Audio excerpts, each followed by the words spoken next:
My patient worked my last nerve last night. So she's here for an induction, right? Good morning, Okay. saints and Step ain'ts. one, let's get your A lot of baby on the y'all monitor so I can make sure your might not baby's like doing what I got to okay. say, but I'm going to say No, it I'm anyway. declining that because the monitor You do part not has some rays have that to radiates to agree my baby to and can hurt my doing baby. Not everything true. that the Well, labor ma'am, let me and get your blood delivery pressure and your nurses, temperature and your vital signs. OBs, No, I'm declining midwives that too. want So, you ma'am, to you're be here for an doing with induction. her. We have to If check your you don't cervix. want your I'm blood pressure definitely not getting checked, my cervix you don't have checked. to do it. The Why are you hospital is here? not a jail. Nobody Okay, can ma'am, well, can make I get you an do IV just for an anything. They emergency have to get access? your Oh, permission. They have definitely to not. educate What you exactly can on I do what for it you? is they want to Why do are and you why. here? And even after they Also, did ma'am, all we're here that, to if help you say you you don't want to and to do it help because you it just deliver your make you baby. you don't want I to, you can't don't do want to. that No, if it's a I can't complete trace your sentence. baby. Go If I watch her can't touch you video. and She's see an where your L&D baby nurse. is She's in your talking about cervix. how this Vital woman signs. came in, was I having need an to know at induction, least and she your basically blood pressure. declined Why everything, are you and it was declining just all of this? exhausting. One thing I want to point What out is is so hard I hear about you and see taking you a as an blood L&D pressure? nurse. After However, minutes she of goes on to the educating her, end she and finally says, like, you agreed know, this to lady getting all basically these made my things done. job But let me harder. just She made tell my you, 12-hour was the shifts, longest 12 my hours 12-hour of shift my harder on me because life. she was Why declining come to the everything hospital? basically If until you're she finally going decided to to decline do it because she had properly everything, educated her. my Okay, job is to so help whatever, I you, don't have and you're time for that. making my job Recognize these hard. words. The lady saying no made her job harder. Her job that she went to school for, that she decided to do, that she applied and did, I knew that it came with frustrations. I say this to say this. It is not your job as a laboring mom to make the nurse's job easier or the doctor. It's not being complicated. Asking more questions, declining things, that's not being complicated. That's not being combative. But do yourself a favor. Know the reason why you're saying yes. Know the reasons why you're saying no. Patient, informed consent, informed information is everything. It's critical to you having a positive birthing experience. So regardless of not if that delivery went the way that that nurse wanted her to, she's not the one who has to go home postpartum and recover from the trauma of the hospital. I'm not saying the lady had a traumatic birth. She probably did not, would be my guess. But once again, I don't know the full story, and HIPAA won't let her tell you the full story. So it's between her word and the lady that we'll never know, because nurses see a dozen patients. You don't never know. Anywho, when you go home and you are recovering postpartum from the hospital, the little things that happen to your hospital add up. How the doctor treated you, how the nurses treated you, how you had a good nurse and then you had a nurse you didn't like, how one nurse made you feel weird, how the doctor was disregarded. All of that stuff, they don't have to worry about that as you're recovering postpartum. Postpartum, it's recovering mentally, emotionally, and physically, as well as spiritual, because sometimes your birth plan doesn't go the way that you want it to go. And so when you go home and you look over how the birth of your beautiful child was, this is my biggest ick. When you're trying to explain your birth to somebody the way it didn't go, either the plan or you had to go a different direction, and people say, well, at least you had a healthy baby, at the cost of your mental health, your emotional health, your spiritual health. Now we got a mom who's struggling postpartum. Don't do it to yourself. If you got concerns and you want to know why, or if you just want to say no, it's a hospital. It's not a prison.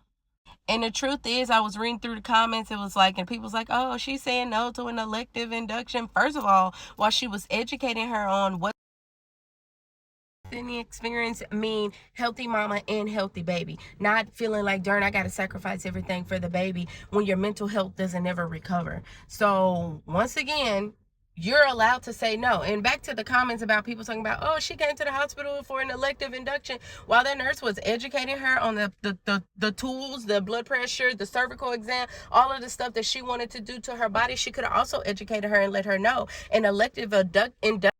She could also let her know an elective induction that's not medically necessary, that you don't want all of these standard hospital things done, you should go home. Why didn't she do that? Because it didn't say it was a medical induction. And the reason why I know it's not a medical induction, before I get some backfeed talking about some, well, it could have been, well, she commented it to another comment. Exactly. And I'm going to post a comment to let me know, like, okay, it is an elective induction. So if you're doing patient education, that includes telling a patient that an elective induction is not necessary and you can go home. You can go home and wait on labor to start, because You sitting here saying like, oh, I was waiting forever for her to allow me to do something that made my life harder. You could have told her to go home. That's true patient education. That's letting her know the risks, the benefits, the pros, the cons, letting her know what happens if you stay, what happens if you continue to decline, what happens if nothing happens to your body. Because the truth of the matter is if she stood on no and she stood on business and she didn't allow them to do anything, they would have discharged her. They either would have persuaded her to do what they wanted to do, which that happened, or they would have said, there's nothing we can do for you. We're gonna want you to go ahead and sign a medical release form saying that you have declined all medical interventions and medical opinions of us. So go home. Pay attention. Pay attention. Pay attention. Pay attention. So yes, you can have an elective induction. You can also have a medical induction. And if you don't want anything to be done to you because you said no, regardless of the reason, and that's what y'all got to stop doing, overly explaining yourselves to people. She worked for the hospital. She don't work for you. Get you a doula, because no means no. No means no. She says she doesn't want that. Oh, why? Because she says she doesn't want that. Do we have autonomy here or not? Is this her body or yours? Is this her body or the hospital? Is she your patient or is she just another number, another bed field? That'll get you the real answers that you don't really want to hear. Healthcare is still a business, a toxic business. I'm not saying they didn't do the best for her baby and her, because they did, but they said an elective induction. It wasn't a medical reason for them to want to jumpstart her labor. So yeah, she got one thing right. If you don't want anything to be done to you by the hospital staff and you don't have a medical reason to go and induce your labor, because it said an induction, but it was elective, meaning she decided that she was either tired of being pregnant or her doctor might have persuaded her to do an induction. Stay home. Get you a doula. If you're not sure how to speak up for yourself, get you a doula. Stay home. And yeah, this is how they really feel. I just want y'all to know that. That's exactly how many of them have felt. I'm not even calling out labor and delivery nurses. I'm just telling you, I got great friends. I got great friends who are L&D nurses. They feel this way at the end of the shift. I would too, bro. I would too. But remember, they work for the hospital. It is their job. She's not doing you a favor. She's not doing you no favor. Y'all be too friendly. It's okay to be nice, but y'all be overly friendly. At the end of the day, you're gonna have to go home and recover from your birth postpartum. You're gonna have to do it. Make sure your birth at least has something in it that you said that was gonna make you smile and not cause you to be depressed.